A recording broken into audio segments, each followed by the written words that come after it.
Bueno, buenas tardes. Inicio la grabación a esta tercera sesión de la competencia ejercer derechos fundamentales en el trabajo. La idea es que voy a esperar un momento a que varios aprendices se vayan conectando. ¿Listo? Iniciamos a las 4 en punto.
Bueno, muy bien, siendo las 4 en punto, doy inicio a esta tercera sesión de la competencia de ejercer derechos fundamentales en el trabajo de manera virtual para dos fichas, dos técnicos en servicios y operaciones microfinancieras. El día de ayer estuvimos hablando sobre algunas generalidades que tiene el derecho laboral individual, ¿cierto? Sobre algunos principios que tiene la OIT del trabajo decente, ¿cierto? Además hablamos sobre lo que es el contrato, ¿cierto? Los elementos del contrato. Estuvimos hablando de algunas modalidades que tiene ese contrato, el contrato verbal, del contrato escrito. También estuvimos hablando de algunos aspectos relevantes que tienen que tener estos contratos, ¿cierto? Y empezamos a mirar los diferentes aspectos que tienen una relación laboral, como lo que es el salario, lo que son la seguridad social, las prestaciones sociales, el tema de la dotación, el tema pues como de todos los componentes que se ven afectados o que se ven directamente relacionados en esta situación laboral. Entonces, hablamos ayer en general de derecho laboral individual, hablamos también de derechos fundamentales en el trabajo, y bueno, la idea es que hoy avancemos sobre derecho laboral colectivo y parte de acciones constitucionales, algunas acciones que tenemos todos y todas los ciudadanos para proteger los derechos fundamentales y los derechos humanos. Entonces, siendo las 4:02 de la tarde, voy a esperar 3 minutos más para ver si se conecta alguien y dar inicio pues con esta forma. Algunos apenas se van a conectar. Queremos saber que hasta el momento no hay alguien, no hay nadie conectado.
Bueno, bueno, si alguien se va a conectar.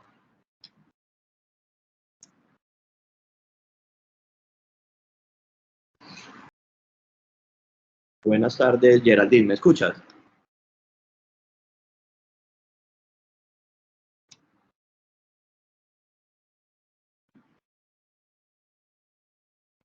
Me confirma si me estás escuchando, por favor. Sea por el chat.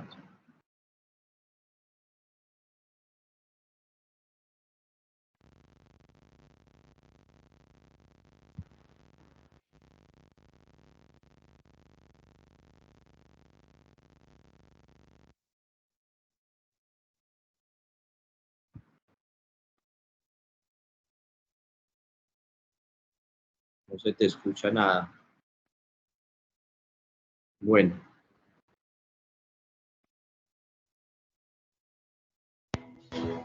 Yo sí lo escucho. Listo, Geraldine, muy bien, perfecto. Era para validar que se estuviera bien la grabación. Entonces, bueno, estaba hablando sobre las clases que vimos, la clase que vimos el día de ayer, recapitulando un poco, y bueno, mencioné también lo que vamos a ver en esta clase, que es parte de derecho laboral colectivo, y algunos mecanismos o acciones constitucionales que tenemos todos y todos los ciudadanos para proteger los derechos humanos y derechos fundamentales. Entonces, voy a dar inicio, me voy a permitir por acá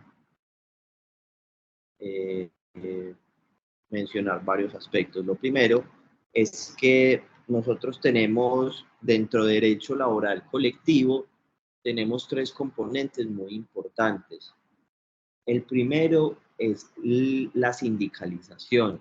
A ver, derecho laboral colectivo, a diferencia de derecho laboral individual, es que el individual es la relación personal que tiene el trabajador directamente con un empleador, con todos los elementos y condiciones que tiene un contrato de trabajo.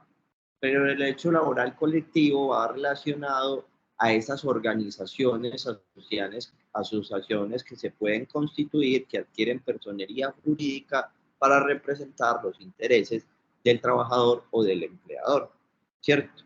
Eso es el derecho laboral colectivo y está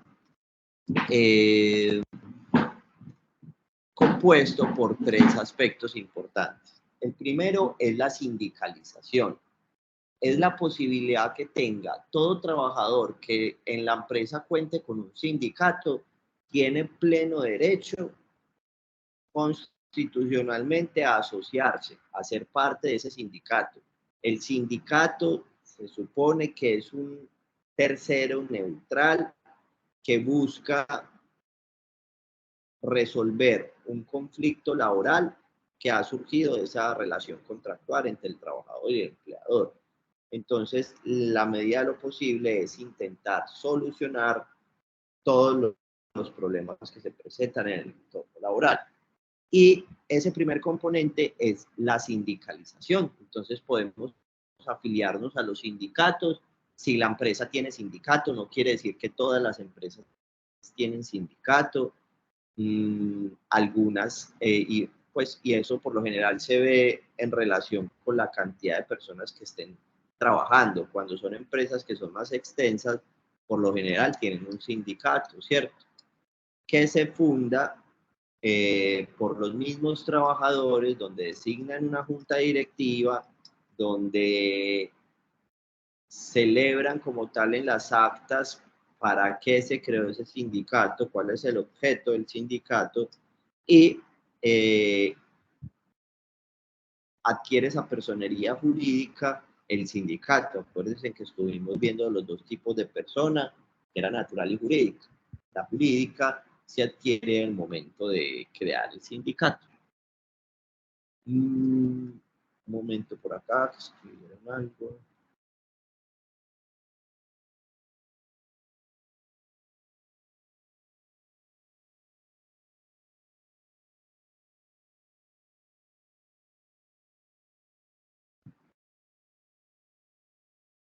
Muy bien. Eso es como la sindicalización, esa posibilidad que tenemos todos los trabajadores a formar parte de un sindicato. ¿Por qué? Porque constitucionalmente el artículo 39 del Código de la Constitución Política de Colombia nos menciona que los trabajadores tenemos ese derecho a constituir sindicatos o asociaciones sin intervención del Estado. Su reconocimiento jurídico se producirá con la simple inscripción de acta de constitución, ¿cierto? Donde se adquiere esa personería jurídica. Hay una clasificación de sindicatos, tenemos sindicatos de empresa, de industria, gremiales o de oficios varios. Por ejemplo, gremiales, el gremio de los taxistas, de los camioneros, de los maestros, ¿cierto? Esos son los que por lo general se escuchan. Sin embargo, de industria también hay muchas industrias, por ejemplo, petroleras o mineras, donde tienen sindicatos. Pertenece al sindicato de industria.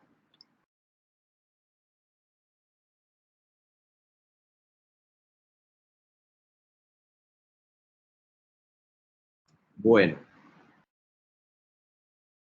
el segundo componente del sindicato, perdón, del derecho laboral colectivo, es la negociación colectiva o la convención colectiva de trabajo.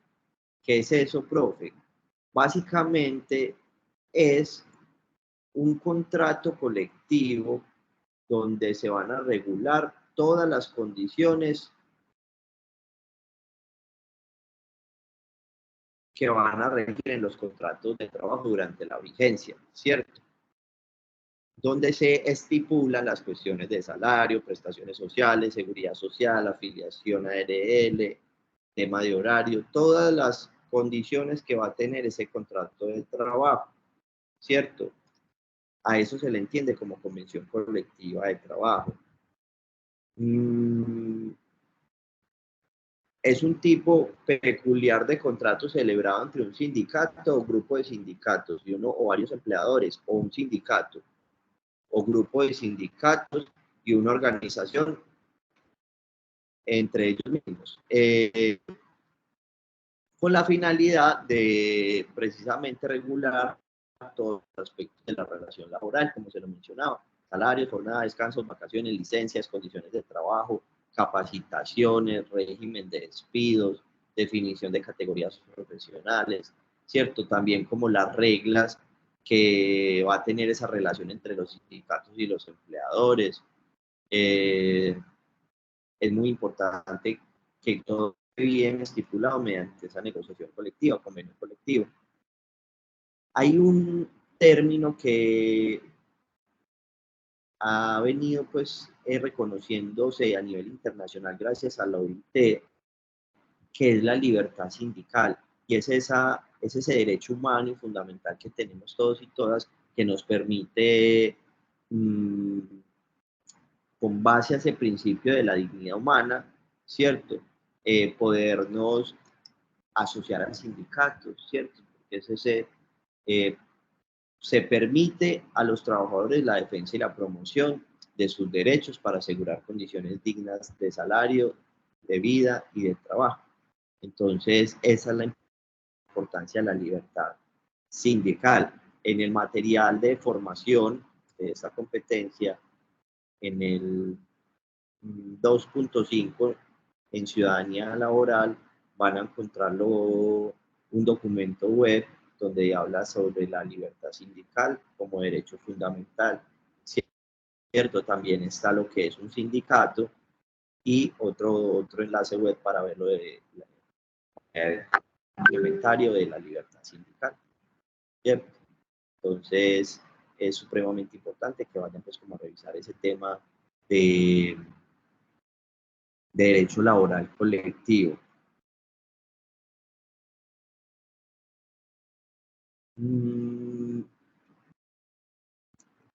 Esta libertad sindical o esa negociación colectiva o esa posibilidad de pertenecer a un sindicato, ¿cierto? Viene regulado a nivel nacional y a nivel internacional para la protección, ¿cierto? Y garantía de que se pueda constituir este tipo de organizaciones. Por ejemplo, la Constitución Política, en el artículo 19, 60 y 62, menciona ese derecho y que ampara la negociación colectiva. El Código Sustantivo del Trabajo en el artículo 303 y el convenio de la OIT, Derecho de Sindicalización y Negociación, número 48, ¿cierto? Todos estos reconocimientos, ¿cierto? Todos estos derechos que son nacionales e internacionales que amparan la negociación colectiva están en los respectivos enlaces del material de formación de ciudadanía laboral para que vayan a revisarlo, ¿cierto? El tercer y último componente que tenemos dentro de derecho laboral colectivo es el derecho a la huelga, ¿cierto? Hay que diferenciar la huelga con la protesta manifestación, si bien son sinónimos o si bien digamos que vendría siendo lo mismo, es muy diferente la huelga, que gira en un entorno netamente laboral, que es una suspensión de las actividades que se están realizando con la finalidad de que los trabajadores que están sindicalizados, que les incumplieron en una negociación colectiva o en un pliego de peticiones o a través de un conflicto laboral se le están vulnerando sus derechos en el trabajo, los trabajadores podrán salir a huelga. Ellos salen a huelga, ya sea que dentro de las mismas instalaciones del trabajo peguen pendones, ¿cierto? Precisamente haciendo esa manera de visibilizar su inconformidad o su, o, o la falta de cumplimiento de garantías por parte del empleador. Pero también pueden salir a las calles, como hemos visto diferentes sindicatos que salen a las calles a velar pues como porque se cumplan las garantías constitucionales y se cumplan esos acuerdos que se tenían con el empleador, ¿cierto? Y la manifestación o protesta solita va más relacionada como a ese tema de un descontento de la ciudadanía laboral por algunas políticas de un gobierno, pero no tiene que ser netamente en el entorno laboral, ¿cierto? Entonces, esa sería como la diferencia entre ambas. Sin embargo, todas dos tienen que ser de manera pacífica, sin dañar el patrimonio público, con la finalidad pues de visibilizar la inconformidad que está teniendo ese sindicato y los trabajadores por un incumplimiento por parte de las condiciones establecidas, ¿cierto? Ese es el derecho a la huelga que tenemos y que eh, toma demasiada relevancia por esa función que tiene el Estado de defender los intereses de todos los trabajadores, ¿cierto? Constituye uno de los fundamentos del Estado social de derecho, pues los sindicatos se constituyen en el único intermediario idóneo entre los trabajadores individualmente considerados y los empleadores, como se los mencionaba ahorita. Un tercero que vele por cumplir las garantías adecuadas. Hay un documento que se llama la guía, aquí en material de formación voy a transmitir, que se llama la guía de la OIT de conductas atentorias de derecho a asociación sindical. Aquí tenemos un documento en donde se enuncian algunas de las actividades o conductas.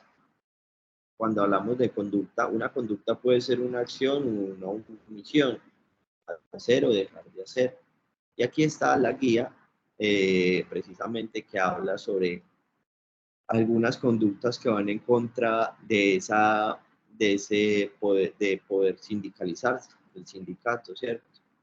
Están los diferentes conceptos que estábamos mencionando, derecho a la asociación, negociación colectiva, lo de la libertad sindical, para que le peguen una revisadita, lo lean. El último componente que es la huelga, ¿cierto? Una suspensión colectiva temporal,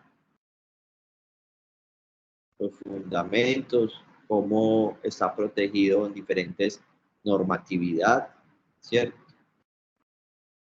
Para que lo sepan pues como al respecto y que lo tengan ahí como material de consulta. Con ese tercer componente de derecho laboral a la huelga se termina, digamos que derecho laboral colectivo.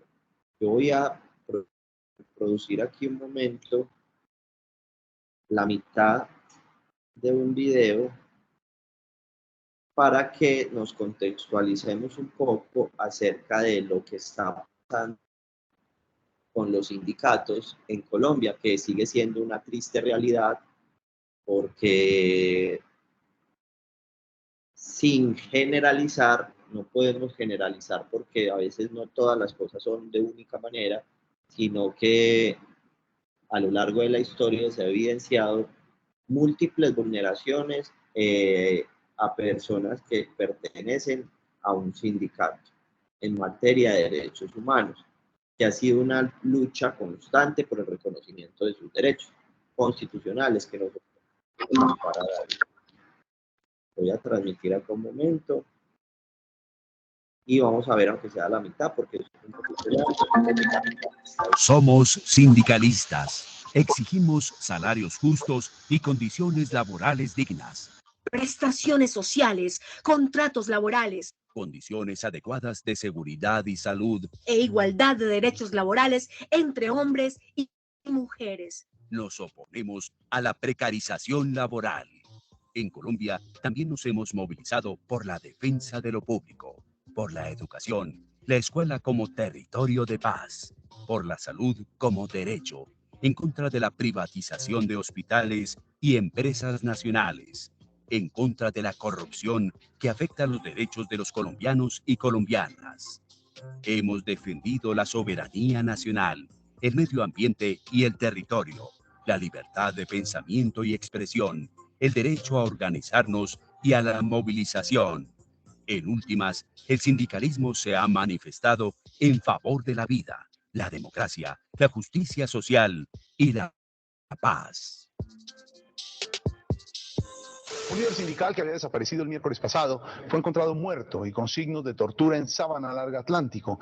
Rociaron con un combustible que se presume es gasolina a las puertas de la sede del Sindicato de Trabajadores de Cali. Y un atentado contra el vicepresidente del Sindicato de Trabajadores de la multinacional Drummond se registró en las últimas horas en Ocaña, norte de Santander. La situación de los sindicalistas en Colombia no mejora, ya que, según denuncias, grupos armados paramilitares continúan amenazando a miembros de las centrales obreras del país. Un sindicalista que sobrevivió al secuestro a manos de los paramilitares de Casanare denunció en Londres a la British Petroleum. Con arma de fuego fue atacado el expresidente del Sindicato de Educadores FECODE. Es importantísimo que se conozca la tragedia del movimiento sindical. Desde hace muchísimos años el movimiento sindical ha venido insistiendo en que es una víctima. El conflicto armado ha permitido que se degenere, que se degrade esta violencia. Muchos dirigentes sindicales fueron asesinados por el simple hecho de defender los derechos de los trabajadores, de defender la tierra, de defender el agua, de defender los recursos naturales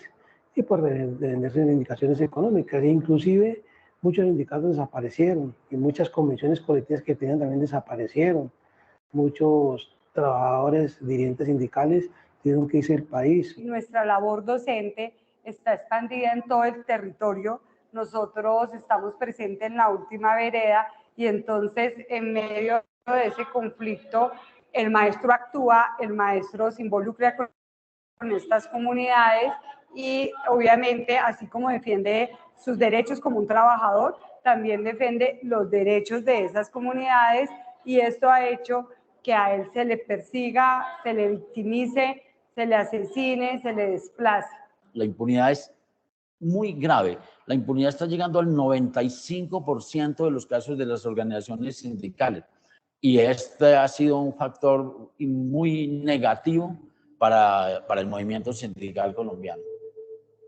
Las luchas del sindicalismo en Colombia se han visto entorpecidas por la estigmatización, la persecución y la violencia en su contra. Por esta razón, el sindicalismo se ha tenido que movilizar incluso por el derecho a la vida. El sindicalismo colombiano ha vivido lo que ningún movimiento sindical en el mundo: una violencia histórica, sistemática y selectiva. Al menos 15.245 violaciones a la vida, la libertad y la integridad cometidas contra sindicalistas entre 1971 y 2020 son muestra de ello, aunque debe tenerse en cuenta el subregistro. ¿Por qué? ¿Por qué nos asesinan? Si solo por la esperanza de América Latina. 11.850 hechos se han cometido contra hombres y 3.395 contra mujeres. 6.437 hechos se han cometido contra dirigentes sindicales. Más de 3.000 vidas de sindicalistas han sido acabadas, entre ellos 950 dirigentes y activistas. Miles de sindicalistas también han sido víctimas de desaparición forzada, atentados contra la vida, exilio, desplazamiento forzado, detención arbitraria, secuestro, tortura, arresto ilegal, hostigamiento y amenaza. Sedes sindicales han sido atacadas, han ocurrido robos de archivo. De manera diferencial y con intensidades variantes, la violencia antisindical se ha extendido por todo el territorio nacional, ha golpeado alrededor de 500 organizaciones sindicales presentes en distintos sectores de la economía y de distintas centrales sindicales. Haciendo un recuento histórico, vemos cómo la cultura y la violencia antisindical están presentes incluso desde que nacieron las primeras organizaciones de artesanos, trabajadores y trabajadoras en el país. Desde entonces, se empieza a configurar el modo de tratamiento antisindical, es decir, un conjunto de representaciones culturales, sociales y políticas de lo sindical basadas en prácticas de negación, exclusión, represión, deslegitimación, estigmatización, persecución y exterminio de lo sindical. En el año 2019 fueron asesinados 19 sindicalistas en Colombia. La violencia antisindical sigue siendo un grave obstáculo para la libertad sindical y para la defensa de derechos humanos y laborales. Según la Confederación Sindical Internacional, CSI, en su informe para el año 2020, Colombia ocupa el tercer lugar entre los peores países para trabajadores y trabajadoras en el mundo. La impunidad de crímenes cometidos contra sindicalistas supera el 90% y la reparación integral para las víctimas aún es tarea pendiente. La afectación más grande ha sido, primero, como doblegar al sindicalismo a unas formas de comportamiento donde, digamos, le reduce su accionar y genera formas de pensar frente a los maestros y frente a FECODE en la sociedad, donde pensar crítico o hacer propuestas es sinónimo de adoctrinar o sinónimo de ser subversivos y no permitir que se desarrolle libremente el pensamiento y la cátedra. El año 2007, el vicepresidente de esa época, José de Obdulio, señalaron a Sintra Unicol como auxiliadores de la guerrilla. Entenderán que en esas circunstancias, nosotros los afiliados a Sintra Unicol quedamos en alto riesgo por este señalamiento irresponsable que hicieron funcionarios del gobierno de ese momento. Nosotros como ANTO sí se ve como el gobierno, a través de entablar sus políticas de privatización en el sector salud, ha tratado de exterminar el movimiento sindical. O sea, del implante de la ley 100 empiezan asesinatos a nuestros líderes sindicales, los sindicatos entonces en salud empiezan a perder gente y empieza ese proceso de tercerización tan grande que hasta el momento hemos tratado de erradicar. De los años 2002 y anteriormente, las condiciones no daban, digamos, para hacer un trabajo gremial, un trabajo de derechos humanos, un trabajo político, un trabajo con los campesinos, porque nos indicaban de cosas que nosotros como organizaciones campesinas pues nada teníamos que ver con que allí hubiesen presencia de grupos al margen de la ley. Hemos sido afectados porque hemos perdido muchas garantías que teníamos en las convenciones colectivas. Nosotros como organización sindical creemos de que esa violencia en muchas regiones ha afectado al movimiento sindical y podemos decir bastante que afectó a Sintra Inagro porque en el reporte que tenemos un promedio de 1.300 trabajadores asesinados de nuestra organización sindical. Sintra Minegética hemos sido víctimas de este conflicto armado, la presión constante, las amenazas constantes, sobre todo los grupos al margen de la ley. Una para financiar a los grupos paramilitares para cuidado de la línea férrea que en ese entonces estaba siendo bombardeada, y el otro era para exterminar al sindicato. Eso se hizo en el departamento del Cesar. Desde 2004 ha sido amenazado con grafitis en las puertas de los baños de la compañía, con panfletos que me han llegado. Uno sabe aquí que eso le cuesta a uno, pero sabemos también todo el interés que hay de esta explotación carbonera cuando hay un sinnúmero de trabajadores tercerizados que los están explotando, que hay una serie de muertos por accidentes industriales, que hay una serie de enfermos que no podemos ocultar por culpa de esta minería.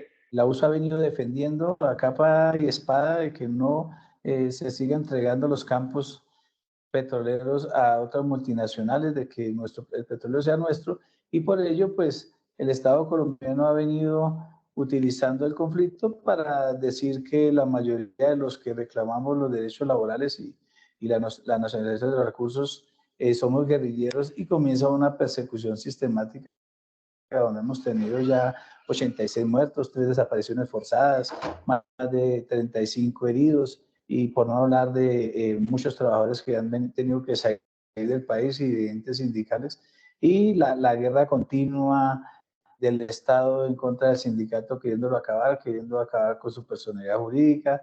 A ver, nosotros hemos tenido 2 asesinatos de 2 compañeros de trabajo en unas condiciones, digamos, que no están claras para nosotros, porque suceden en momentos donde hemos tenido una situación de movilización demasiado fuerte. Nosotros nos hemos venido afectados este conflicto armado desde hace mucho tiempo.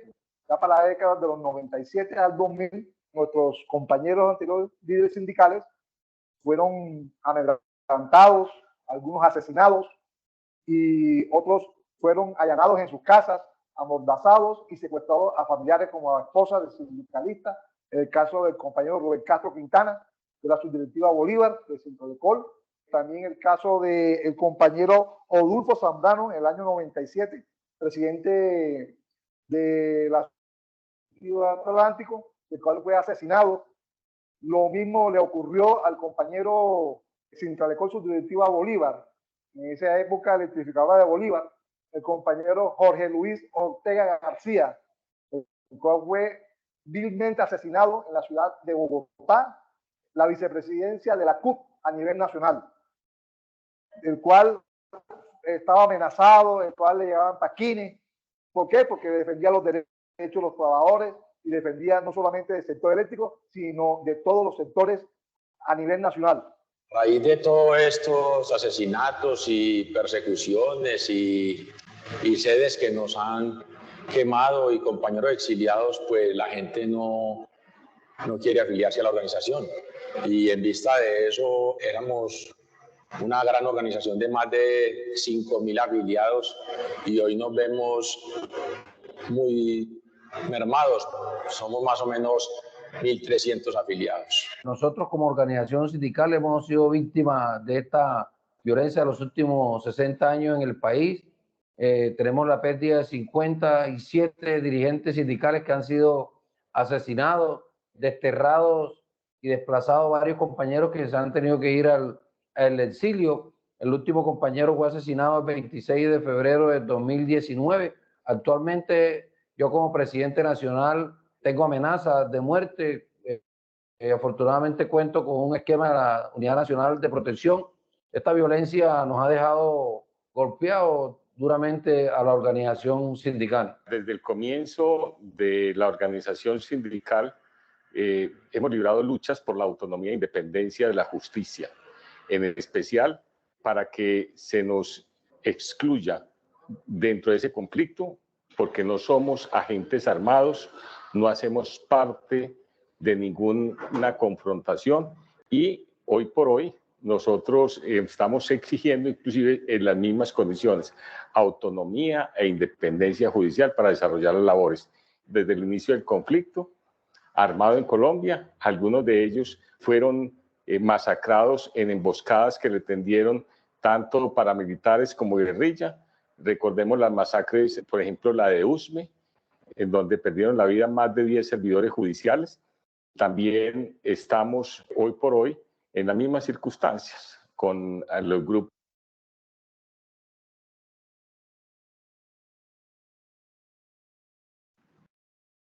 Bueno, estábamos ilustrando un video acerca de parte de la realidad que sucede en Colombia con el sindicato. Este video es realizado por la Escuela Nacional del Sindicato. Es muy lamentable pues que se sigan viendo todos estos hechos de violencia cuando las personas que pertenecen a un sindicato están en cumplimiento de ese mandato constitucional, que tenemos derecho a estar sindicalizados, ¿cierto? Entonces es importante ilustrar como ese aspecto que está sucediendo y que sigue sucediendo en Colombia. Bueno, ¿alguna duda con ese tema al respecto? ¿Algún aporte? ¿Qué piensan del sindicato? ¿Qué se les ocurre? ¿Han estado sindicalizados en algún momento?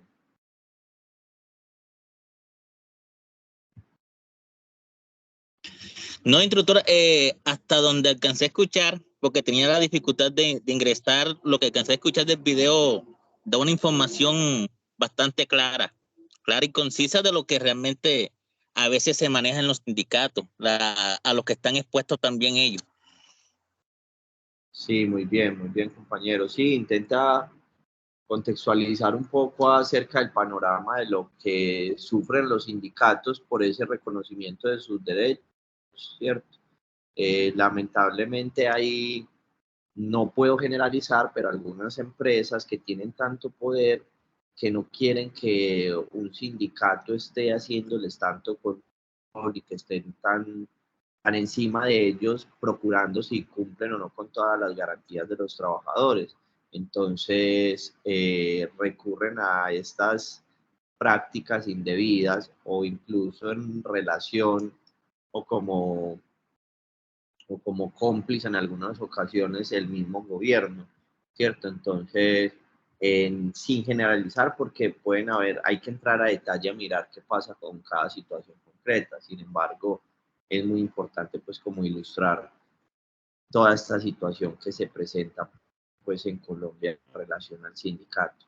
Históricamente ha sido una lucha constante por el reconocimiento de esos derechos sindicales, ¿cierto?, que son constitucionales y que están protegidos a nivel nacional e internacionalmente, ¿cierto?, como la libertad sindical que menciona la OIT. Entonces, eso es un aspecto importante para terminar este tema de derecho laboral colectivo.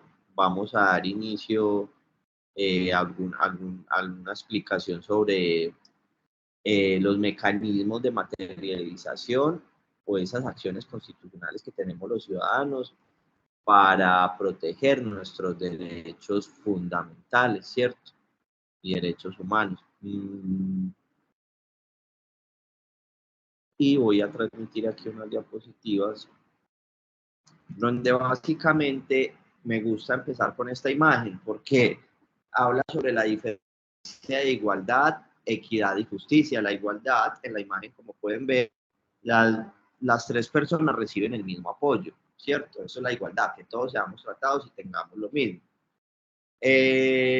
La equidad menciona que todos van a recibir el apoyo que necesitan, ¿cierto? En este caso, la persona que es más pequeña le ponen 2 apoyos para que pueda ver el partido. Sin embargo, la justicia rompe esas barreras sistemáticas, las elimina. O sea que esas 3 personas van a poder ver el partido según sea su condición, pero además todas las personas que vayan a ver el partido. Por eso la importancia de la justicia. Cuando nosotros protegemos nuestros derechos constitucionalmente tenemos, en primera instancia, los interés, ¿cierto? Porque, a ver, si hay un conflicto laboral y a mí me vulneran un derecho laboral, ¿cierto?, y yo presento una acción de tutela y el juez me reconoce mi derecho, me tutela mi derecho y ordena al empleador que me dé una indemnización o que me restaure cierta situación, en primera instancia lo hago por mí, ¿cierto? Pero eso crea un precedente, crea un número de radicado, crea un número en el cual otra persona que tenga esa situación parecida o concreta puede utilizar esa sentencia, esa decisión, para fundamentar el caso que esa persona contenga. Entonces, lo que realizamos a nivel de justicia tiene una repercusión no solo a nivel individual, sino a nivel colectivo también, para tenerlo en cuenta. Y la primera acción constitucional está regulada en el artículo 23 de la Constitución Política de Colombia, que es un derecho de petición. No sé si en algún momento alguno de los que están acá han realizado un derecho de petición o han tenido alguna experiencia con relación a un derecho de petición. Toda persona tiene derecho a presentar peticiones respetuosas a las autoridades por motivos de interés general o particular y obtener pronta resolución, ¿cierto? Esa petición que le realizamos a una entidad pública, a una persona que presta servicios públicos o a un privado, en los casos señalados por la ley, esa respuesta que nos tienen que dar tiene que ser de fondo, quiere decir que tiene que contener todo, no me puede dejar vacío, no me pueden dejar sin darme información que yo haya preguntado, tiene que ser oportuna, tiene que entregarse dentro del término establecido, que ya lo vamos a ver, y tiene que ser congruente, ¿cierto? Esto con relación a que tienen que contestar lo que yo pregunto.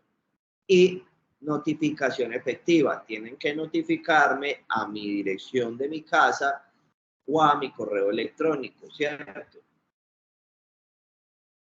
Hay 3 tipos de derecho de petición. El primero es un derecho de petición de información y petición de documentos. Cuando yo necesito solicitar un documento o una información, ¿cierto?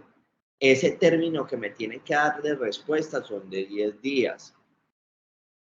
El segundo tipo de derecho de petición es de interés general o particular. Cuando yo estoy interesado en que me digan cómo aplicar para un procedimiento, para una beca, cómo estoy interesado en saber cómo, o solicito que me autoricen una cirugía, o solicito que me digan cómo hacer este procedimiento, ¿cierto? Yo tengo un interés, puede ser mío propio o a nivel particular de la comunidad o de un sector. Y tiene un término de respuesta de 15 días. Tenemos el derecho de petición de consulta, el último, que tiene un término de respuesta de 30 días. Por lo general es cuando necesitamos solicitar, cuando solicitamos mucha información, entonces por eso se va más días. Tengan en cuenta que todos estos 3 tipos de derecho de petición se pueden prorrogar por un mismo término. O sea, los de 10 días por otros 10, otros 15, otros 15, 30, otros 30. Pero nos tienen que notificar antes de que se venza el primer término por qué razón se va a prorrogar. Podría ser porque quieren dar una respuesta congruente y de fondo y que necesitan más tiempo. La presentación del derecho de petición se hace de manera verbal para las personas que no tienen posibilidad de escribir, pero por lo general se hace de manera escrita, ¿cierto? O por medios electrónicos. Miren, no sé si han escuchado de lo que es un PQRSF, una petición, una queja, un reclamo, una solicitud o sugerencia y una felicitación. Hay diferentes empresas que tienen presencia en las páginas web, en internet, en donde en Contáctanos tienen dispuesto los PQRS y uno puede redactarlo de manera electrónica. El PQRS actúa como un derecho de petición. Listo, para que sepan, cuando tengan un inconveniente con una empresa o quieran solicitar información o quieran solicitar documentos o tengan interés en saber algo y la página o la institución tenga dispuesto en su canal, en su página web, un enlace que diga o un espacio que diga URS, ahí puedes radicar también de manera electrónica tu derecho de petición. El contenido del derecho de petición básicamente es la designación de la autoridad a quien va dirigido, un asunto que diga derecho de petición, nuestra identificación con nombre, cédula, la dirección de nosotros. El fundamento es que en el asunto, en fundamento, pongan derecho de petición, artículo 23 de la Constitución Política de Colombia, ¿cierto? Si quieren mencionar los hechos de por qué realizan ese derecho de petición, si no los mencionan, también es deber de ellos dar respuesta a esa solicitud. Lo que pretenden con ese derecho de petición, qué es lo que yo quiero con ese derecho de petición, un documento, saber un procedimiento, ¿cierto? Anexo la cédula de ciudadanía, que es lo que a mí me acredita como ciudadano colombiano, firmo el derecho de petición y muy importante poner la dirección física si quiero que me den respuesta de manera física, si quiero que me den respuesta de manera electrónica o por correo electrónico, tengo que poner mi correo y decir, autorizo para que esta notificación me sea llegada a el correo electrónico. Entonces tenemos que estar pendientes con ese aspecto, ¿cierto? Ese es como el derecho de petición para tenerlo presente. ¿Algunas dudas, alguna inquietud sobre ese derecho de petición?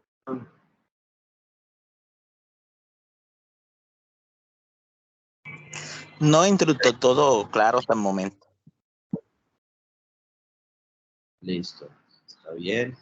Voy a mostrar por acá un contenido para soportar la cuestión de este derecho de petición.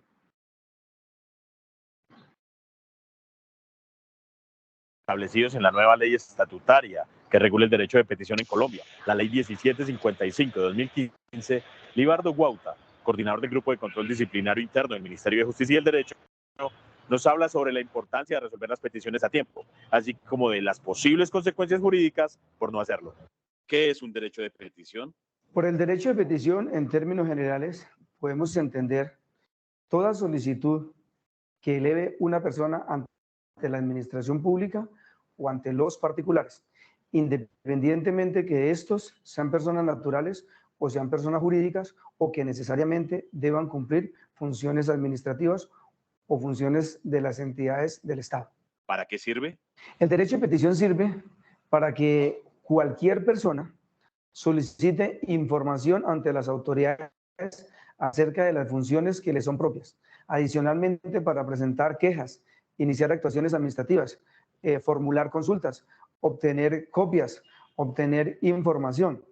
Incluso la nueva norma establece la posibilidad de que menores de edad, sin que medie la representación de sus padres o de un abogado, puedan solicitar información ante las autoridades encargadas de protegerlas. ¿Cómo se presenta? En términos generales, el derecho de petición no requiere formalidad alguna para formularse. Incluso es posible presentarlo verbalmente. Sin embargo, existen algunas peticiones que se entienden regladas y para las cuales la administración tiene que definir previamente y publicitarlo los requisitos que ésta debe cumplir.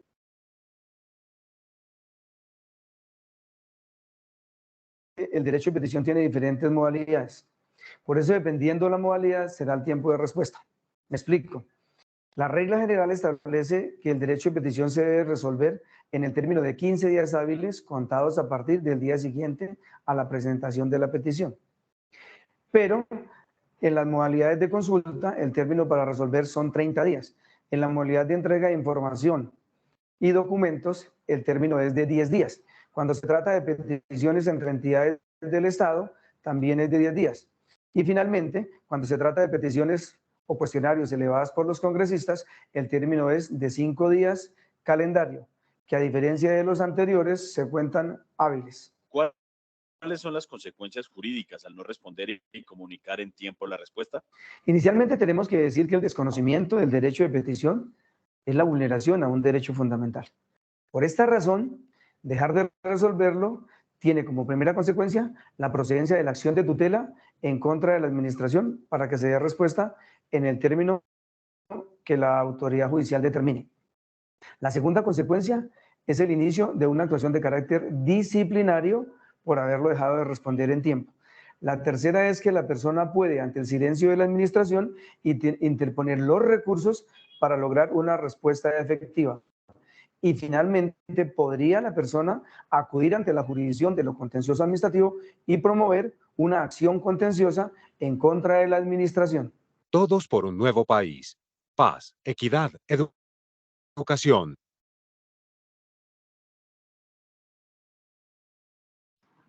Bueno, hay un video soportando un poco ese aspecto del derecho de petición, que es una acción constitucional que tenemos todos y todas al alcance para solicitar pues estas peticiones respetuosas.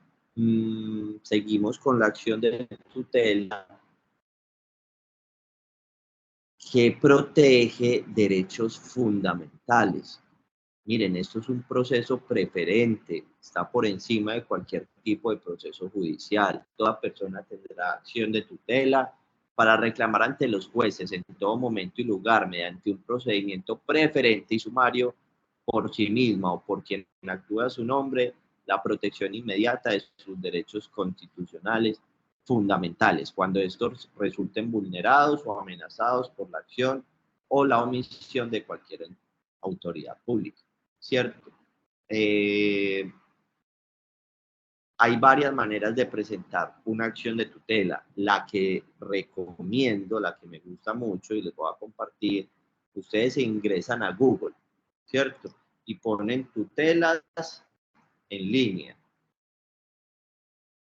Y automáticamente, cuando cargue la primera, que es la página de la rama judicial, nos va a permitir presentar una acción de tutela en línea, sin necesidad de yo tener que desplazarme ante un juzgado a llevar la acción de tutela, sino que todo lo puedo hacer de manera virtual. Acepto acá términos y condiciones, le doy continuar y listo, empieza recepción de tutelas y habeas corpus. Entonces yo puedo poner Antioquia, dependiendo del lugar donde esté. Yo estoy en Antioquia, estoy en Medellín, voy a poner tutela y empiezo a llenar todos los campos, todos estos campos los lleno, pongo si soy una persona natural, ¿cierto? Aquí es de quien presenta la acción de tutela, a quién es contra quién va. Listo. ¿Cuáles son mis derechos fundamentales? Mire esa cantidad de derechos fundamentales que aparecen acá. Acceso a la administración de justicia, agua potable, ambiente sano, asociación sindical, ayuda humanitaria, consulta previa, debido proceso, derecho a la honra, a la paz, a la reparación, víctima de desplazamiento, al buen nombre. El derecho de petición es un derecho fundamental. Por ejemplo, yo puedo presentar una acción de tutela fundamental en este derecho de petición para que el juez ordene a que por favor esa persona o esa entidad pública dé respuesta al derecho de petición, porque quizás no dio respuesta. Dignidad humana, educación, elegir y ser elegido, estabilidad laboral reforzada, que es un concepto que estuvimos hablando el día de ayer, ¿cierto? Familia, habeas data, identidad cultural, identidad sexual y de género, igualdad, integridad personal, interrupción voluntaria de embarazo, intimidad familiar, libertad de culto, libertad de enseñanza. Y ojo con esto, tenemos plena libertad de creencias, ¿cierto? Nadie nos puede exigir que creamos en algo, ¿cierto? Nosotros podemos tener esa libertad de decir en qué creer. Libertad de expresión, libertad de información, libertad de locomoción, de opinión, de prensa, libre desarrollo de la personalidad, un derecho que pide que sea protegido mucho por la comunidad LGTBI, mínimo vital, esos derechos que yo necesito como mínimo. Yo necesito salud, yo necesito alimentación, yo necesito vivienda, el mínimo vital para subsistir. Objeción de conciencia, participación política, derecho a la personalidad jurídica, lo que estamos hablando con las personerías, con la personería pues con esa figura que adquiere una persona jurídica. Reconocimiento de persona en condición de desplazamiento, recreación y deporte, salud, seguridad social, sexuales y productivos, trabajo, tranquilidad personal, vida, visita conyugal, vivienda digna, seguridad personal, derecho a morir dignamente, suministro de energía eléctrica, sin derecho, que de pronto es otras circunstancias. Se pueden anexar varios derechos que hayan sido vulnerados. Se sube aquí, mire, se sube, por ejemplo, la demanda, ¿cierto? Que contenga los datos, el formato, por ejemplo, ustedes pueden ubicarse en formatos en Google, pero en unas fuentes confiables de Colombia que puedan poner formato o minuta de acción de tutela en Colombia, ¿cierto? Y la redactan de acuerdo al caso concreto pues que les esté sucediendo. Hay que tener en cuenta que no se requiere un abogado para presentar una acción de tutela y puedo proteger esos derechos que mencioné anteriormente. ¿Listo? Para que lo tengan pues como muy presente ese tema.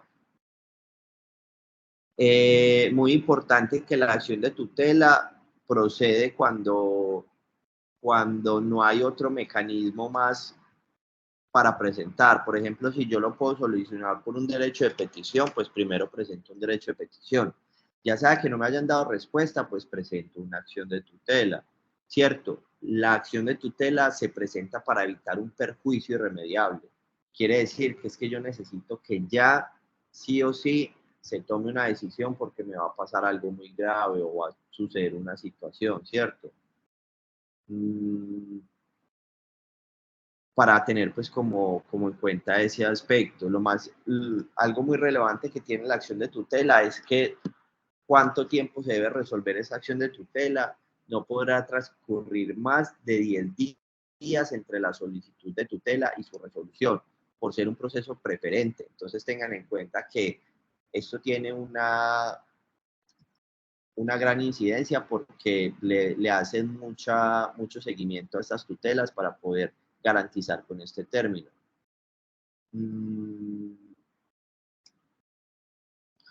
La tutela se debe presentar, ¿cierto? Hay varias maneras de presentar la tutela. Ante jueces, ¿cierto? Ante los jueces, de manera presencial, llevando la tutela, con copia de tutela, con las pruebas de la tutela, ¿cierto? Ante cualquier juez, juzgado, jueces de circuitos, jueces municipales o contra otro funcionario o corporación judicial, ¿cierto?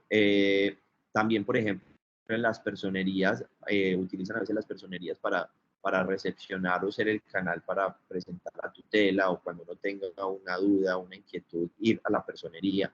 Es un tema de que vamos a hablar el día de mañana sobre las entidades que protegen esos derechos fundamentales. Tengan en cuenta que en el material que saca, miren que van a encontrar la acción de tutela, el derecho de petición, la acción de cumplimiento y las acciones populares de grupo. Esos mecanismos que tenemos pues a disposición para velar por nuestros derechos fundamentales, ¿cierto?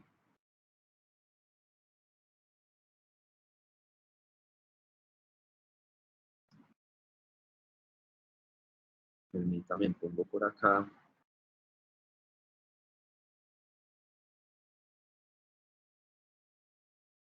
Este video para complementarlo.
Bueno, ahí estábamos complementando acerca de la acción de tutela, del derecho de petición y la acción de tutela, dos mecanismos constitucionales muy importantes para la protección de los derechos fundamentales. Es muy importante que vayan a ver el material, ¿cierto? El material que tienen de formación para complementar respecto a estos temas de las acciones constitucionales. Les queda pues como de tarea mirar pues el material de formación para contextualizarse un poco más acerca de estas acciones constitucionales que tenemos, que es esto de acá. Falta la acción de cumplimiento, acción de grupo, ¿cierto? Y por medio de este enlace también van a poder ver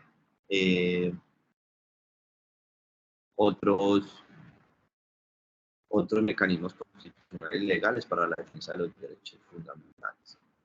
Entonces, para que lo tengan presente, revisen el material.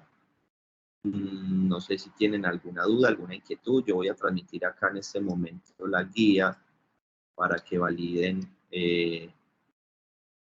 precisamente las evidencias.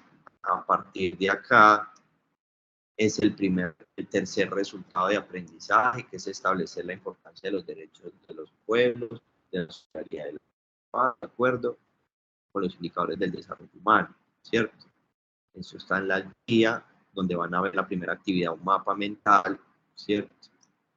Donde están los lineamientos para la entrega del producto. Siempre recalco esto porque es lo que, como se debe entregar la actividad. Después de eso está un foro, en el cual recuerden que los foros pueden realizarlo de manera colaborativa, ¿cierto?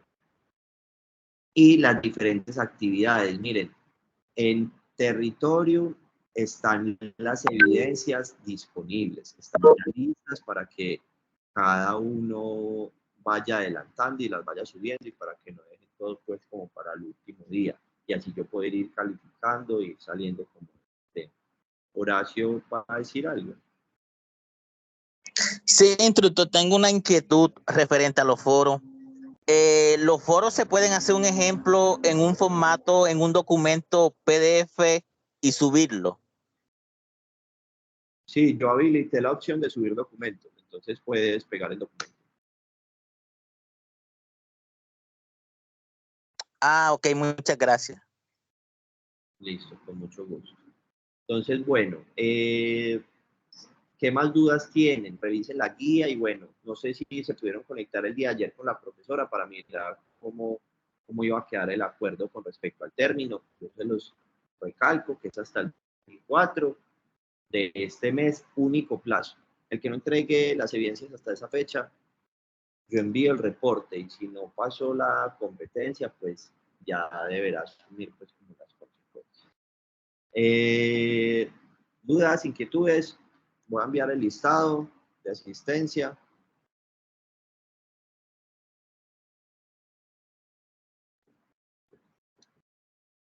No, instructor, todo claro. Listo, entonces permítame en un momento, la envío acá.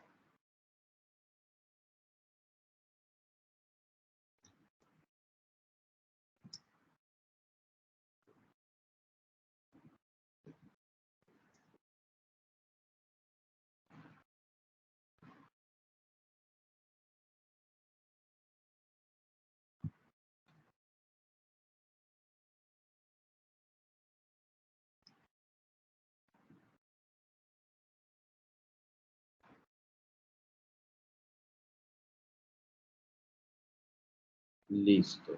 Voy a enviar por acá para dar por terminado. Apenas la firmen, se pueden desconectar y damos por terminada la clase. Listo. Por aquí está el enlace. Listo. Lo voy a enviar acá en chat.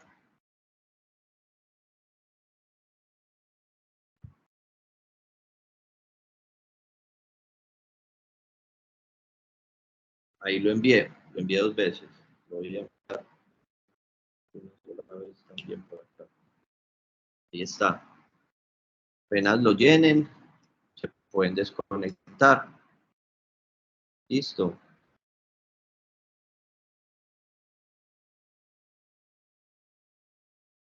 Cualquier duda, inquietud, me pueden escribir.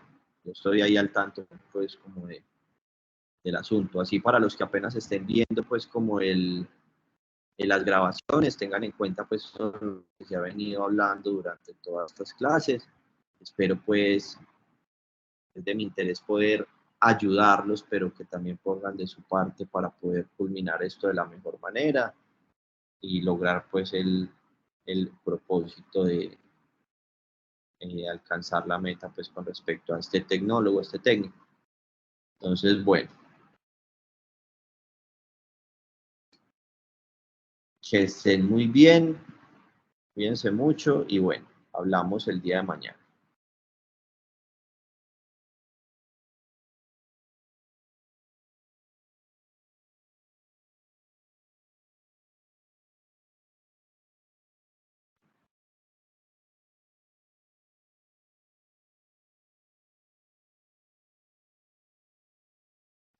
Acuérdense que en territorio ya están listas las evidencias, o sea, las rúbricas, con todo lo que se va a calificar para que lo revisen. Hay 4 foros en total y el resto son 8 evidencias para que las tengan presentes y revisen el material.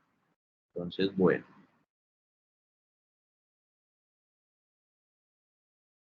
Doy por terminada la clase, siendo las 5:08 de la tarde del 9 de noviembre del 2023.